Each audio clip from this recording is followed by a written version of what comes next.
Hello, friends. My name is host Eric. I'm host Talking with Famous People, and I thought I'd go over a few debate concepts today, uh, using a simple sentence like this to explain how debate concepts occur everywhere around us all the time in life, and we utilize them all the time.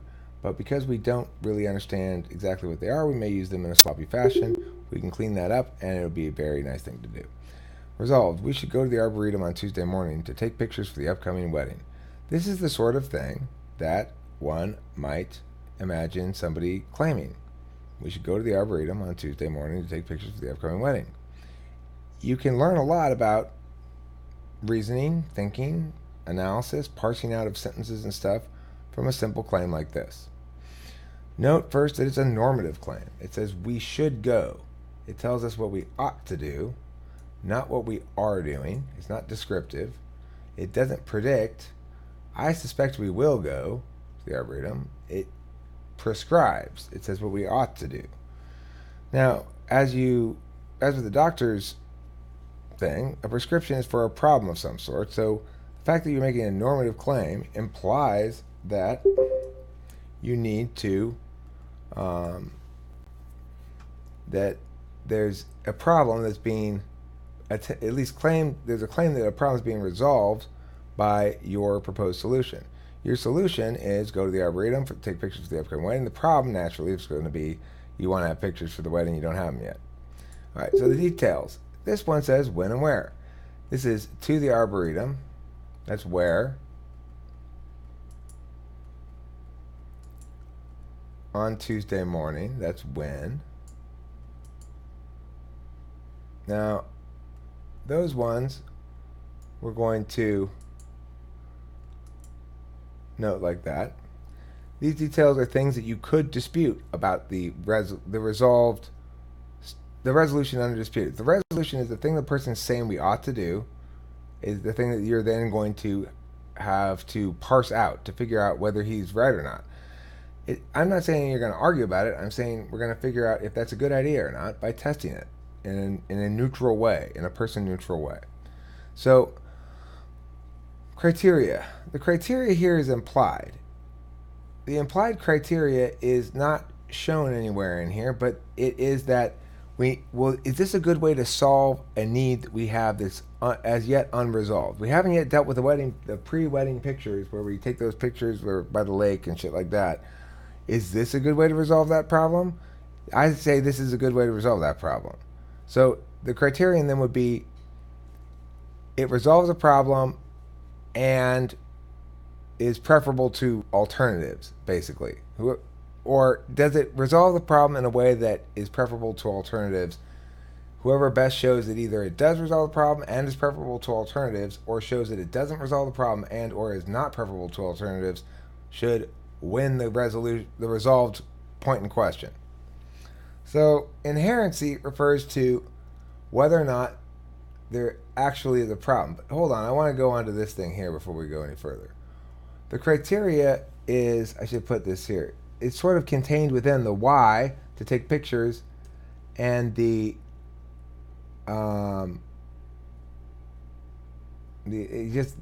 it. This whole thing is one idea. To take pictures for the upcoming wedding, that explains the why.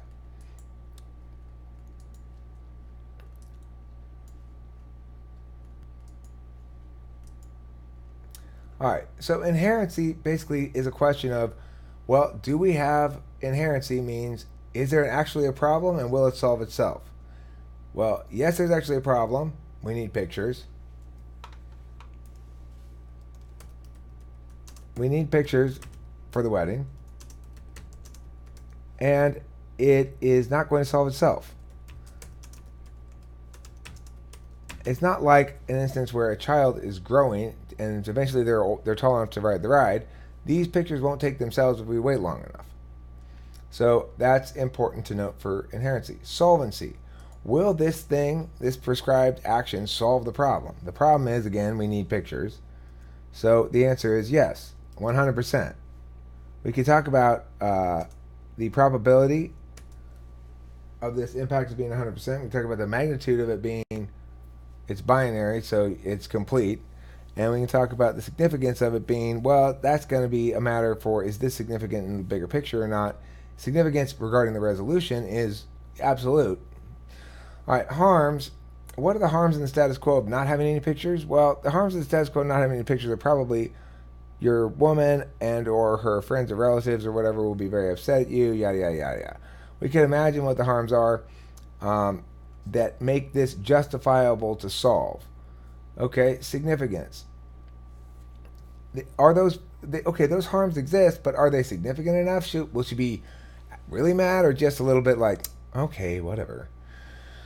Well, that's why we have to address significance. And then lastly, topicality. If you're making an argument about, if this is being presented as, Tommy, we have a serious problem we need to deal with. We don't have a floral arrangement for the upcoming wedding. And you say, oh, well, we should go to the Arboretum on Tuesday morning and take pictures for the upcoming wedding. That doesn't address the topic that is at hand. It doesn't solve the flower problem. It shouldn't be addressed until the flower problem is done being addressed. And so that would be a topicality issue. These are good ways to understand how it is that debate occurs in our everyday life.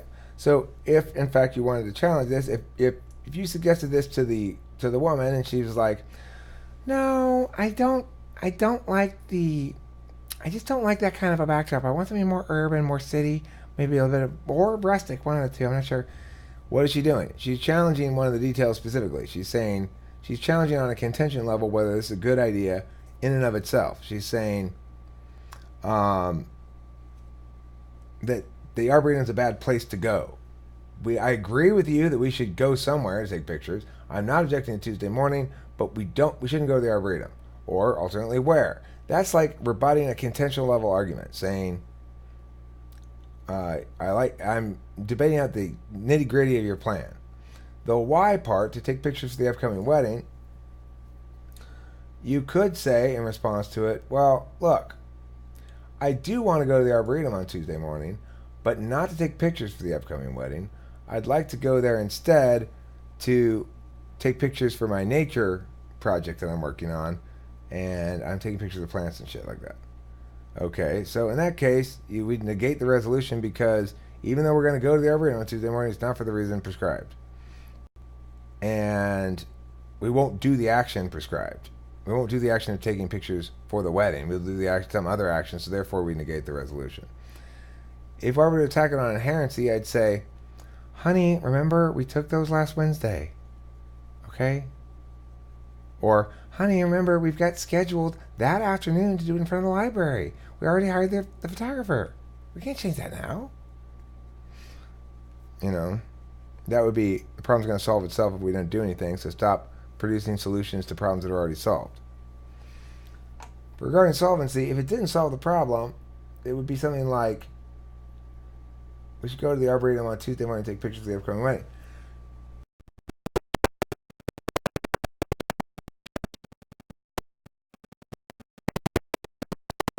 Town and country wedding. And we got the nature half at the nature park.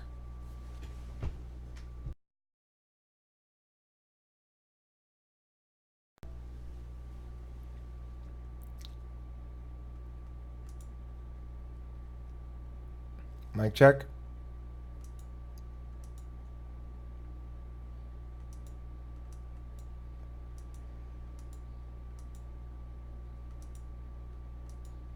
Mic check. Right, so the point being that, oh right, we were on inherency. Oh, solvency, I'm sorry, we were on solvency. So for solvency, if she goes, no, John, this is a town and country wedding, okay? We already got the nature pictures, remember? Up at Big Bear, we took those nature pictures. Meaning at the urban half of things. Going to the Arboretum won't do any good. Then that's a solvency issue. Your plan is fine, but it won't actually solve the problem we actually have. Or, no, John, did you forget? There's that electromagnetic field that causes all cameras to malfunction within the Arboretum. That'll be another solvency problem. I like the idea, but we can't actually take pictures in there. Goodbye, Elsie. And that's my lowdown on understanding debate stuff like that as actual world phenomena that do occur. This is descriptive. It's discovered truths here. Debate, so-called debate rules. People like to say to me things about like, oh well, it's because you know all the formal debate rules, and I know. It's not formal debate rules. It's descriptive of what people are doing and relying upon without understanding what they're doing and relying upon. Just like sheet music is not prescriptive, it's descriptive. The problem then occurs when somebody says, yeah, well, I interpret that sheet music to mean different notes than it says. And you go, well, you can interpret it to mean different notes than it says, but you're still playing the wrong song. That's not the song that's not what that says, you know. Um, and you can argue as much as you want in favor of the value of learning to play by ear. There's no disputing that people can be excellent musicians having learned to play by ear. It's true for argumentation as well. Look at Taylor. He's excellent at doing it. Even though he learned to play by ear, he doesn't make those kind of mistakes. He's just as precise as I am in all of his reasoning. He knows when and where to back away from shit and when and where to stick to shit, you know? So you don't have to learn by sheet music, but it doesn't change the fact that if you are doing it and you're playing badly by ear, and I've given you the sheet music, and you claim then that your interpretation of the sheet music is just as good as the actual thing the sheet music says, then at that point you go, no. Yeah.